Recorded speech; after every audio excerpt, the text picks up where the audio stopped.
Assalamualaikum, salam sejahtera. Saya Fahmi Fadil, Ahli Parlimen Lembah Pantai, dan bersama-sama saya ialah Saudara Hassan Karim, Ahli Parlimen Pasir Gudang.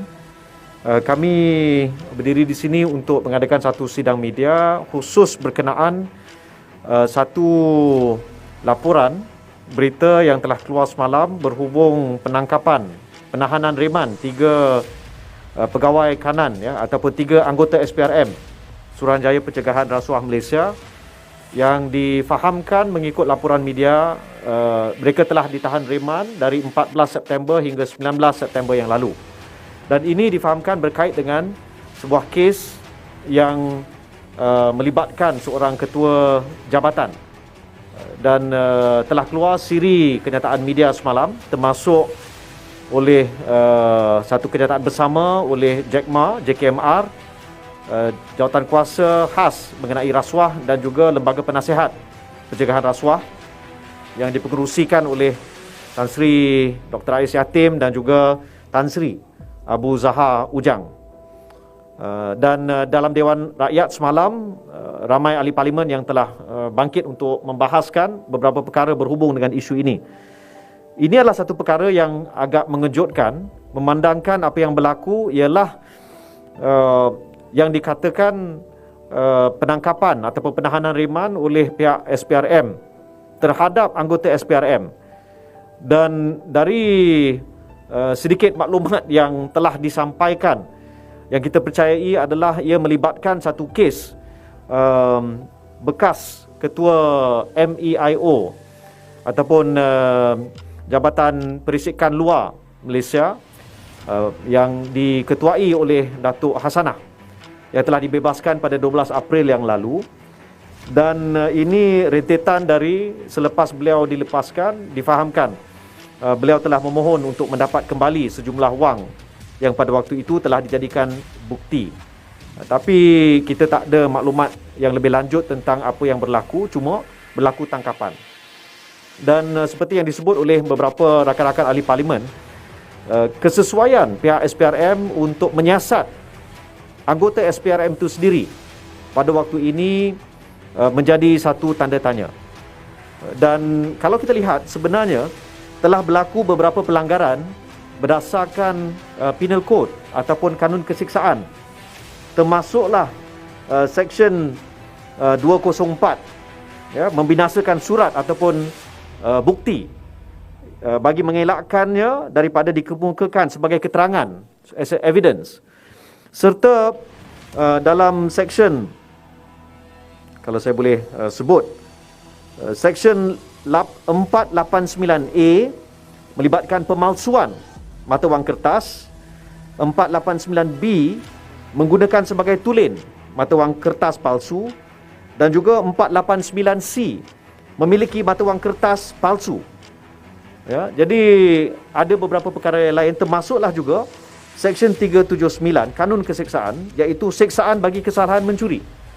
Maka yang berlaku adalah sekurang-kurangnya 5 perkara ataupun 5 seksyen dalam Kanun Keseksaan yang seharusnya disiasat bukan oleh SPRM tapi oleh Polis Diraja Malaysia. Tetapi kalau kita lihat kenyataan daripada pengarah Jabatan Siasatan Jenayah setakat ini, belum ada laporan polis. Jadi saya berharap bahawa pihak polis tidak perlu menunggu satu laporan dibuat, tapi pihak polis boleh membuat laporan sendiri dan memulakan siasatan. Kerana apa yang telah berlaku ini, kita risau adalah siri boleh disebut sebagai pengkhianatan amanah yang dipegang oleh satu badan yang telah diamanahkan, yang telah dilantik oleh Seri Paduka Baginda Yang di-Pertuan Agong untuk memastikan integriti pihak kerajaan dan juga proses siasatan itu tidak tercemar akibat insiden-insiden seperti yang kita lihat kemungkinan berlaku sekarang. Oleh sebab itu, kalau kita lihat sebelum ini pernah berlaku bila orang yang ditangkap menggunakan counterfeit bills ataupun wang palsu, ada yang dikenakan hukuman penjara, ada yang kena hukuman penjara sehingga 20 tahun kerana menggunakan wang palsu. Dan sekiranya terbukti bahawa apa yang berlaku dalam kes ini adalah penggunaan wang palsu, maka it is a very heavy crime yang perlu menjadi pengajaran bukan sahaja kepada rakyat Malaysia tapi khususnya kepada badan-badan penguatkuasa yang tidak sepatutnya tercemar dengan tindakan seperti ini. Maka saya berpandangan dan saya percaya ramai ahli-ahli parlimen berpandangan sedemikian, iaitu pada waktu ini Ketua Pesuruhjaya Pencegahan Rasuah Malaysia perlu merehatkan diri, he should go on garden leave untuk memastikan tidak ada sebarang unsur ataupun kita mahu integriti proses siasatan itu berjalan dengan baik. Oleh itu saya percaya rakan-rakan ahli parlimen akan ada yang akan masukkan usul berkenaan isu itu. Saya juga ada masukkan satu usul yang saya harap yang di-Pertua akan benar untuk dibahaskan esok. Tapi yang paling penting pada waktu ini isu integriti Suruhanjaya Pencegahan Rasuah itu mungkin dipersoal. Jadi adakah kita bersiap sedia untuk menghadapi keadaan di mana rakyat sudah hilang percaya terhadap institusi SPRM? Saya rasa dalam usaha memerangi rasuah, kita perlu pastikan SPRM is beyond reproach ataupun tidak boleh dipersoal integritinya. Oleh sebab itu saya pohon pihak polis diraja Malaysia step in, take charge and conduct the investigations supaya kita nak tahu apa sebenarnya yang berlaku, dan dari situ kita boleh sahkan apa sebenarnya fakta-fakta untuk memastikan tidak ada dakwa-dakwi ataupun salah faham tentang isu tersebut. Saya ingin menjemput Saudara Hassan Karim untuk menambah. Terima kasih YB Fahmi. Saya menambah sedikit saja. Saya ahli parlimen Pasir Gudang. Saya juga telah dilantik oleh Yang di-Pertuan Agong untuk menjadi salah seorang ahli jawatankuasa khas mengenai rasuah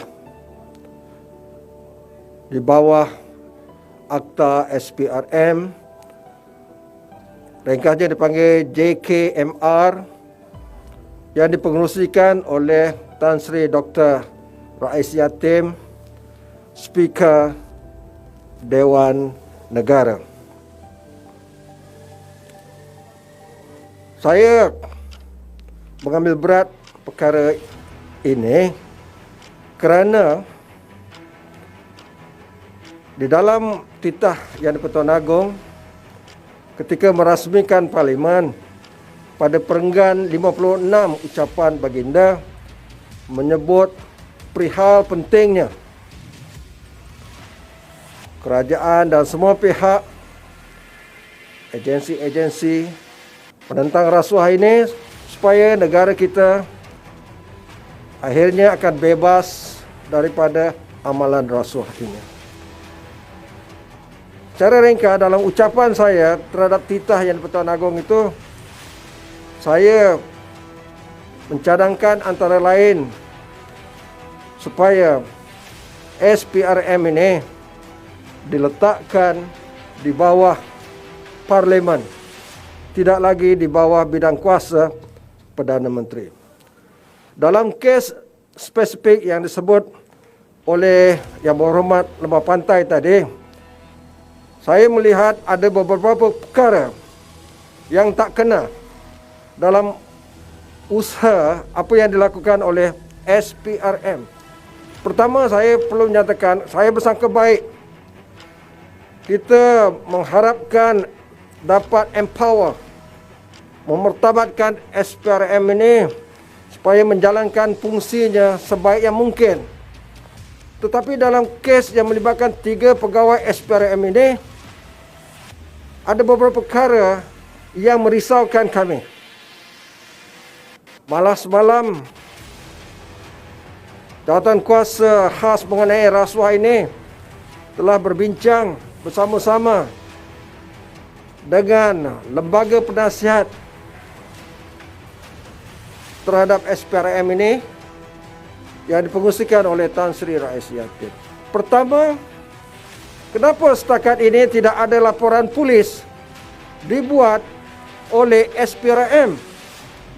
Dari segi undang-undang, ini satu omission, satu kegagalan pihak SPRM, kerana apa yang disebut faktanya, duit, wang yang disimpan oleh SPRM itu adalah merupakan evidence.